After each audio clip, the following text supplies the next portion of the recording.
All right, then on the program this morning, we're scrutinizing Nigeria's transport and logistics readiness in the AFCFTA project. And joining me on the phone line, I have Chieft Agu Cajetan Chukwuemeka. He's a managing director, Onwa Naku Mega Vision Nigeria Limited, and he's also former director consumer rights for the Nigerian Shippers Council. Chieft Agu, nice to have you on the program. Good morning. Good morning. Thank you very much for inviting me. Wonderful. All right, then, so we'll come to transport and, of course, logistic preparedness in the AFCFTA scheme in a while. But when you assess Nigeria's participation in AFCFTA as it stands today, how will you rate it, Chieft Agu? Definitely, to be blunt, Nigeria scored a low rating. Low rating? In terms of low rating, in terms of participating in AFCFTA trade. And there are many reasons for that. Right. You know, as far as AFCFTA trade is concerned, we have some early bets, you know, and Ghana happened to be one of the early bets. South Africa is also one of the early bets. Right. You know, because in actual terms, the agreement, the Africa Continental Free Trade Area Agreement, you know, it was signed on the 21st of March 2018, and that was in Kigali, in Rwanda. Right. You know, then again, the agreement itself came into force. You know, it came into force on 30th of May 2019. That's right. You know, then Nigeria as a country only ratified the agreement you know, in November 2020 and deposited the instrument of ratification, you know, on the 15th of December 2020. And we become the 34th state party to that agreement. So, number 34. Right. We are number 34. So we're a late arrival in that particular agreement. Yes, we are late arrival. And apart from that, even after ratifying the agreement, there was also a policy that came into force that also delayed our participation. You know, you could remember that our land borders, you know, our land borders were closed throughout 2021. Right. And it was opened only in April 2022. So, which means that you couldn't trade under that kind of environment. So, it actually affected our participation. You know, when you look at even the implementation of the agreement, you discover that Ghana are now cornered the headquarters of AFCFTA. Okay. You know, the headquarters is in Ghana, and the first Secretary General, you know, happened to be a South African. So you can see how we lost out. All right. You know, then to also finalize in terms of why I rated Nigeria low in terms of participation, you know, it was only in November last year. Only in November last year that the first shipment, you know, of after consignment left our Nigeria port. for Kenya. Yeah, for Kenya, and you know that Ghana has been exporting, you know, since January 2021. So imagine a country that has been exporting since 2021, and we started our own export in 2024. All right. So we'll talk more about this assessment. But somebody says this morning, Chieft Agu, that trade is the engine that propels the economy in the direction of progress. And that is perhaps the driving force behind AFCFTA. But for those who might not really know what AFCFTA is, kindly take some time to just provide an overview of the African Continental Free Trade Area Agreement. Well, it's not something new. Don't forget that Nigeria has been under ECOWAS for many years, you know. So whatever we have in ECOWAS, that's exactly what we have in AFCFTA. The only thing is now it encompasses more countries. Right. You know, so Africa Continental Free Trade Area happens to be a free trade zone, you know, as outlined in the African Continental Free Trade Agreement, you know, as endorsed by the African Union. Right. And when you look at the participating countries, we have around 55 countries participating in AFCFTA. unlike ECOWAS where we have 15. You can see the difference. Mm. And since the formation of the World Trade Organization, I think AFTA happened to be the largest trade-free zone. Then in terms of potentials, the 55 countries in Africa has a population of more than 1.5 billion people. So you can imagine when 1.5 billion people are trading among themselves. Mm-hmm. In terms of GDP, the GDP is enormous, almost 3.1 trillion US dollars. Right. And when you also look at Africa, in terms of youth population, Africa is the youngest continent in the whole world. We have a youth population of more than 60%.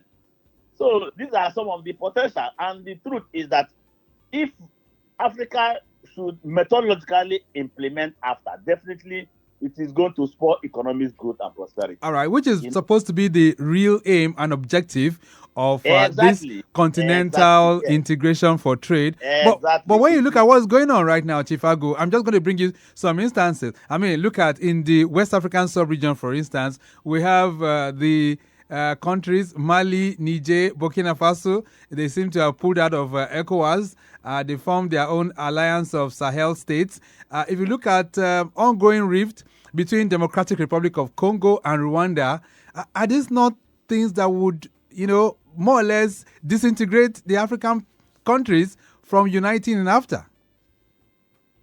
I don't think so. But I see conflict is inevitable. Even at the level of family, we have conflict. Right. At the level of our various villages, we do have conflict. At the level of our states, countries will have conflict. So definitely, the most important thing is to find a way of resolving the conflict. And I have the hope that when we emerge, out of this conflict, we are going to come together stronger. Okay. We are going to come together stronger. Which will be very, very good. But how does, after the agreement, how does it impact on Nigeria's transport and its logistics sector? Talk to me. Well, that definitely AFTA is going to affect the Nigerian transport and logistics sector positively. Because it is going to bring out that beast in us. You see, Nigeria economy is a resilient one. You understand? Mm. You can see from the days of Babangida till now, they will be saying Nigeria economy is going to collapse. But you see us emerging and coming out stronger. That is the resilience. So, as I said, one of the objectives of AFTA is to boost inter-African trade. And when you boost inter-African trade, what it means is that there will be more trade. So there will be increase in volumes, of trade going on among the various African countries. What it means is that Nigeria will now have the opportunity to sell more because we now have a bigger market. Right. And when you have the opportunity to sell more, what does it mean? It means that there will be more activities for the African ports, and including Nigerian ports. So what this entails is that there is also the need for us to upgrade the facilities at the Nigerian port. And that's where I'm going to come to. I mean, if you look at, or perhaps you assess the transport and logistic infrastructure that we have for AFTA, how would you rate it? Well, you see, when you look at the African as a continent, you discover that you cannot rate that of Nigeria to be in a poor state, because we are better than many countries. We are far better than many countries. There's some analysis that we carried recently, we carried some analysis recently, and you discover that in terms of our global performance index, in 2024, Nigeria is ranked number 88. You understand? Right. So, and we are also 8 in Africa. Although we are on the same bracket with Congo, Democratic Republic, and Guinea-Bissau. So actually, Nigeria is supposed to be 6th. Right. You understand? So it means that we are doing well. Okay. It means we are doing well. And there are also some infrastructural improvements. In 2022, Nigeria ranked number 8 in terms of shipping connectivity index. But immediately the Lekki port come on board, right? And become operational, we now came down to 3rd. So we're now ranked 3rd in terms of shipping connectivity index. It means that we are now more connected. You understand? We are now more accessible to global and African trade.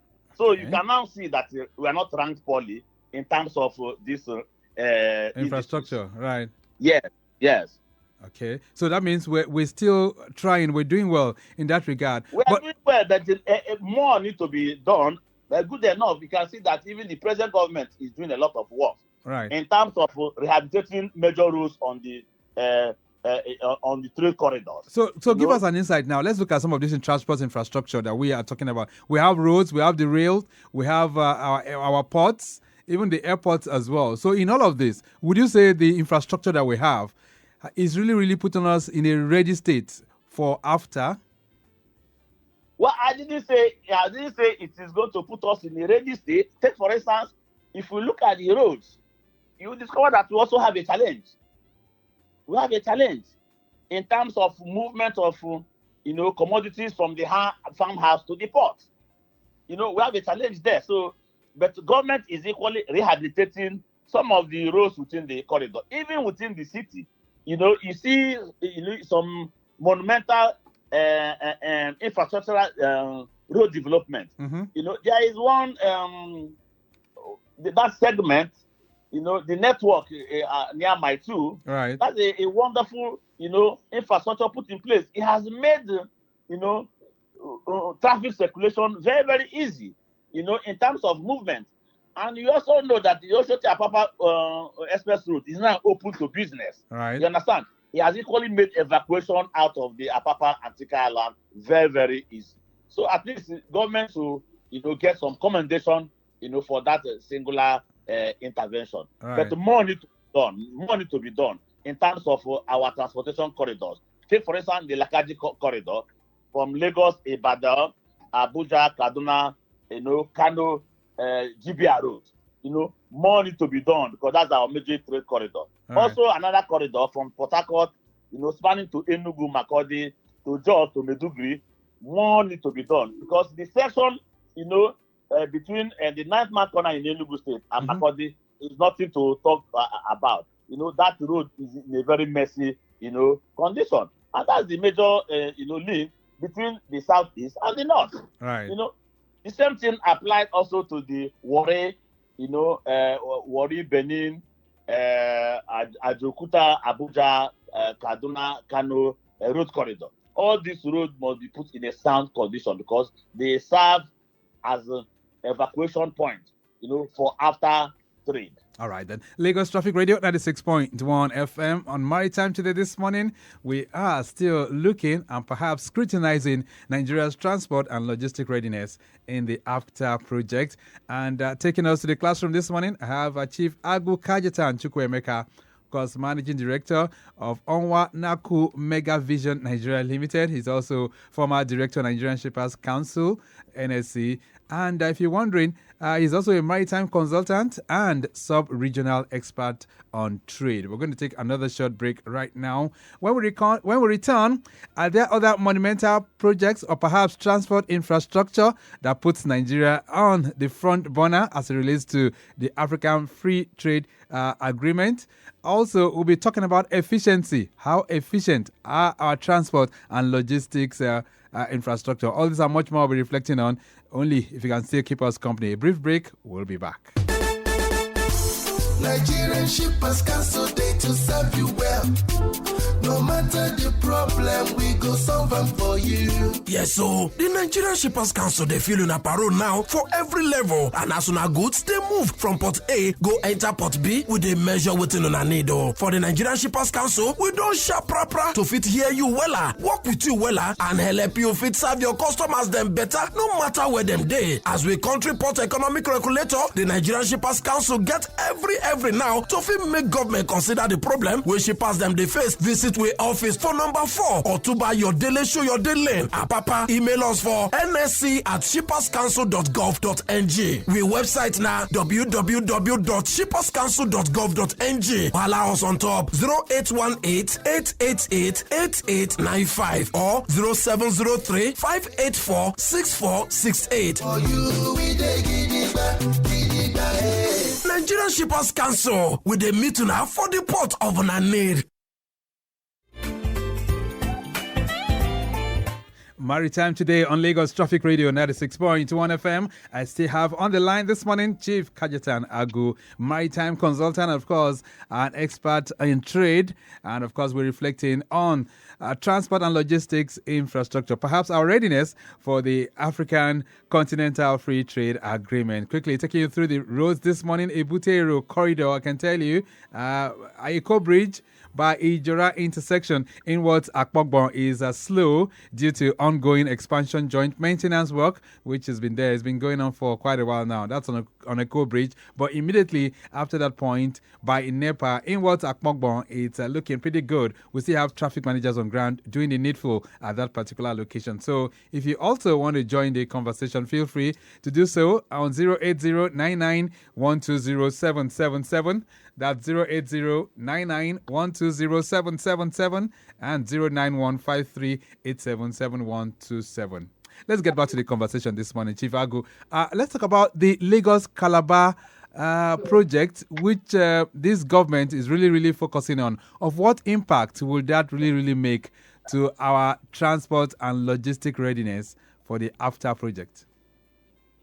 Well, you know that the Lagos Calabar project is a long-term project because I believe maybe it will take another 4 to 5 years to complete the project. Mm-hmm. But I believe if it is completed, it is open up, the coastal areas. There's a lot of activities taking place within the coastal areas in terms of agriculture and fishing. So in terms of evacuation, definitely it is going to assist in, evacuating some of these commodities from the areas of production to the various seaports, for export. Those ones that are meant for export, but also those ones that are also meant for local consumption. It will also be easier to move them to areas where they are quickly needed. Right. That's all I can say for that project for now. All right. Now, sub-regional trade, I mean, you've been looking at the West African sub-region, you've been concentrating, and of course the news filtering in the past 2-3 days, especially with what's going on in Niger right now. I think the Nigerians seem to be saying they will not accept the ECOWAS passport. So people who are trying to cross over from Nigeria into Niger for trade purpose and all that are facing some challenges right now, Chieft Agu. Do you see a kind of danger? Does that portend some kind of danger for cross-continent or perhaps inter-regional trade from what you see? Well, yes, it's already affecting us. That crisis is a burden and is already affecting us. When I was even in service, there was a case of somebody that his consignment was abandoned at the Ilela border, for up to 47 days. You can imagine a consignment, a shipment that got to the border and, it was delayed for 47 days. But good enough, my officer at Libya border was able to negotiate and, transit was granted to the consignment. So what is happening between Nigeria and Niger is actually affecting both sides, because we depend on each other, and traditionally we are also linked, in terms of intermarriages. You can see some people from Nigeria living in the Nigerian territories, Nigerian territories, right, and people in Niger also living in Nigerian territories, intertwined, so it's actually affecting trade. Right. So if you want trade to actually happen, you must make trade easier. Right. In terms of trade facilitation. So what is happening these are all barriers to trade. And I still believe that the authorities, that is the government of the ECOWAS countries, should try as much as possible to see how they can resolve this lingering crisis. Right. Lagos Traffic Radio 96.1 FM. Some messages are coming in here for you, Chieft Agu. This one says, good morning, Mr. Victor and Chieft Agu. How can Nigeria leverage its strategic location in West Africa to maximize AFCFTA's benefit Francis is sending that message in. Francis, thank you so much. Do we have a strategic position that's of advantage? Yes, of course, he's very, very correct, because when you look at Nigeria as a country, you discover that in terms of locations, we're in the middle.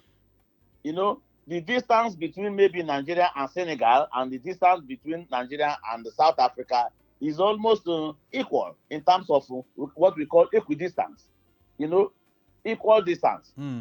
So we can now act, as a hub, in terms of a distribution point.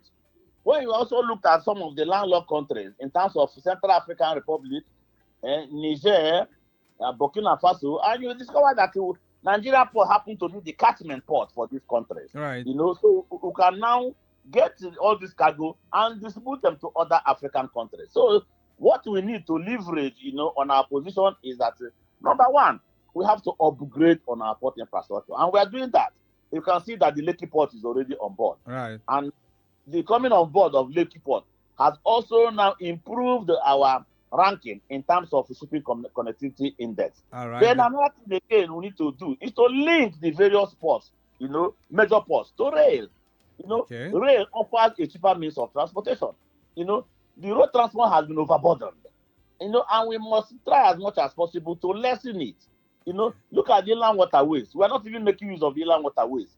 And water happens to be the cheapest means of transportation. Right. So something must be done, concerted effort to ensure that we utilize the inland waterways for the movement of, cargo. All right. Fisayo is connecting with us. Fisayo says, how does Nigeria's transport and logistics sector compare to other African countries participating in AFTA? I think I have already said so. Maybe he didn't listen to us. Number one, I also made the reference to our ranking on the Global Logistics Performance Index. You understand? We are number 6 in Africa. So that is a comparison of our logistics and that of African countries. South Africa happened to be fourth on that ranking. South Africa is first. Then Ghana is second. South Africa is fourth. So Egypt is second. Benin Republic is third. Namibia is fourth. Rwanda happens to be the fifth. And then Congo Democratic Republic is sixth. So Nigeria is number 8 in terms of global logistics rank. So that compares our logistic level with that of African countries. Okay, let's take this one from Sule. Sule is sending a message. Sule says he's from Tinkerland. He says, Chieft Agu, do you think Nigeria's ports are well equipped to handle increased trade volumes from AFTA? Well, I think the answer is yes and no. The answer is yes and no in the sense that the efforts are being made to upgrade the port infrastructure. But to bear it in mind that Nigeria is the only country in West and Central Africa yet to implement the single window system. And that is very, very important, important project that, will facilitate trade, in terms of reducing costs and delays at the port. So we are yet to implement the single window. So it's a challenge. When Benin Republic implemented the single window in 2012, their revenue jumped up by 39%. And it's also reduced the cargo dwell time at the port, from almost 20 days to around 11 days. Right. So the question now is that if you look at the cargo dwell time at the port, it's still high. It's still high if you compare it to the sub-regional average. Right. We are talking of maybe 14 to 20 days. So it's still high. Okay. All right, quickly. This one says, good morning. Are there ongoing road and rail projects designed to support after trade growth? Have a blessed day. Jamil, thank you so much for that one. I think, Chieft Agu, you've already dwelt on that. The answer is yes. Yes. So, but quickly. I mentioned earlier in my discussion the effort that the current government is doing to rehabilitate roads on the major corridors. Right. So, but let's talk about efficiency now. Around and I see ongoing projects. Right. I also cited an example, the bridge, the bridge, that network bridge around the second rainbow connecting Alabasuru. That's right. You understand? You can see is a massive road network that has the capacity to make trade easier in terms of evacuation of cargo from the seaports. Quickly, So, Chieft Agu, government is as we round up the program, let's talk a bit on efficiency. So, describe Nigeria's logistics and supply chain landscape, including the role of the private sector when we talk about efficiency.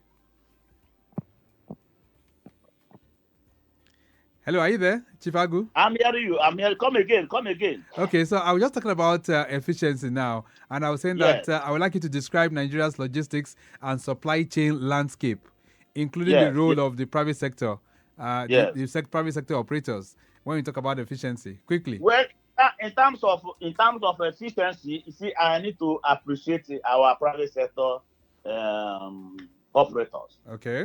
They are simple, wonderful people. Because when you look at the environment, for the conduct of business in Nigeria, you discover that it is abysmal. Okay. It's not the best. And that is the reason why you see businesses relocating out of Nigeria. So the private sector has been very, very wonderful. Okay. Because you see, the economy is supposed to be private sector driven.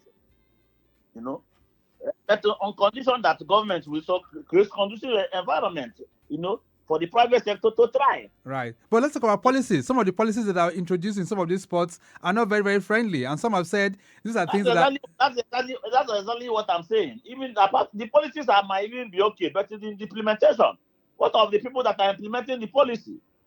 You understand? You see, I've been telling people, take for instance, all these people that are importing and exporting. These are trade ambassadors. You understand? Right. They are the ones that are bringing money to the economy. When people export more money will come into the country. If you make trade easier, more trade will happen. All right. So as we round off now, Chieft Agu, when you create barriers to trade, it is barrier to development. That's right. So as we round off the program now, Chieft Agu, let's quickly dwell on a bit. I mean, what do you see in the next 12 months? Do you see Nigeria improving on its after export trade? And where do you think our exports should go? I mean, November was the first where we took to Kenya. Where else should we be looking at? Well, definitely the answer is yes. We just started in November 2024, the first export, and I believe that there will be more exports. And when you also look at Nigeria, you discover that we have, we have a lot of small and medium scale business enterprises. Right. And is a robust, a robust small scale. So, and when they enter into African market, they are going to enter with a bang. Why am I saying so? There was an international trade fair that took place in South Africa. I was there, and I know one of our exhibitors. One of our exhibitors there, Mrs. Ezemwa. She went with her bags.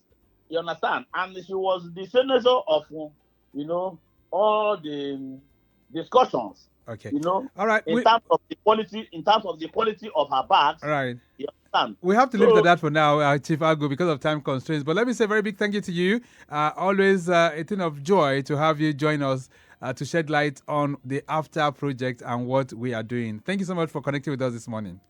Thank you, my good friend, and remain richly blessed. Okay, then. So I've been speaking with Chieft Cajetan Agu, who is the managing director of Wanako Mega Vision. And of course, he is also former director of Consumer Protection, Consumer Affairs for the Nigerian Shippers Council. We have to go. The program this morning has been produced by Taiwo Barua. Maximum thanks to all others, Rebecca Adamu, who's Assistant Director, Public Relations for the Nigerian Shippers Council. And of course, from our social media team, Okpa Bishodunke and Deborah Bolodioku, we do appreciate you. Our executive producer is Tayo Akonle. My name is Victor Oteri. Have a great day. Bye.